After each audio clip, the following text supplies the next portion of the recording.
അമേരിക്കയിൽ നടന്ന world police and fire ഗെയിംസിൽ ഇന്ത്യ ചരിത്രം രചിച്ചതായി പ്രധാനമന്ത്രി നരേന്ദ്രമോദി.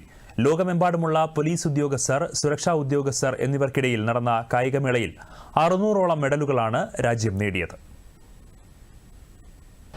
ഒളിമ്പിക്സ് കഴിഞ്ഞാൽ ലോകത്തിലെ ഏറ്റവും വലിയ കായികമേളയിൽ ഗംഭീരമായ നേട്ടമാണ് രാജ്യം കൈവരിച്ചതെന്ന് മൻ കി ബാത്തിൽ പ്രധാനമന്ത്രി പറഞ്ഞു. 71 രാജ്യങ്ങൾ പങ്കെടുത്ത കായികമേളയിൽ നമ്മൾ 3ാം സ്ഥാനത്തെത്തി. രാജ്യസുരക്ഷയ്ക്ക് വേണ്ടി നിലകൊള്ളുന്നവർ കായിക രംഗത്തും രാജ്യത്തിന് അഭിമാനമായി മാറിയതായി പ്രധാനമന്ത്രി പറഞ്ഞു. മൻ കി ബാത്തിലൂടെ ഇവർക്ക് അഭിനന്ദനം അറിയിക്കുന്നതായും പ്രധാനമന്ത്രി സൂചിപ്പിച്ചു. 2029 world police and fire games ഇന്ത്യയിലാണ് നടക്കുന്നത്. നമ്മുടെ രാജ്യത്തേക്ക് വരുന്ന ലോകമെമ്പാടുമുള്ള കളിക്കാർക്ക് നമ്മുടെ ആതിഥ്യ മര്യാദ പരിചയപ്പെടുത്താനുള്ള അവസരമാണ് കൈവരുന്നതെന്നും പ്രധാനമന്ത്രി സൂചിപ്പിച്ചു. दुनिया भर से खिलाड़ी हमारे देश आएंगे.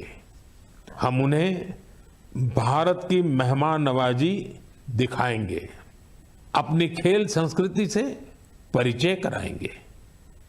ഇന്ത്യയെ കായിക മേഖലയിൽ സൂപ്പർ പവറാക്കാൻ ലക്ഷ്യമിട്ടുള്ള ഖേലോ ഭാരത് നയം 2025 ഏറെ പ്രശംസ ലഭിച്ച കാര്യവും പ്രധാനമന്ത്രി മൻ കി ബാത്തിലൂടെ പങ്കുവച്ചു. നിരവധി യുവ കായിക താരങ്ങളുടെയും രക്ഷിതാക്കളുടെയും സന്ദേശം ലഭിച്ച കാര്യവും പ്രധാനമന്ത്രി സൂചിപ്പിച്ചു. രാജ്യത്തെ യുവജനങ്ങൾ സ്വന്തമായി നിർമ്മിച്ച റാക്കറ്റും ബാറ്റും ബോളും ഉപയോഗിച്ച് കളിക്കുമ്പോൾ ആത്മനിർഭർ ഭാരതിന് കൂടുതൽ പിന്തുണയാണ് ലഭിക്കുന്നതെന്നും അദ്ദേഹം പറഞ്ഞു.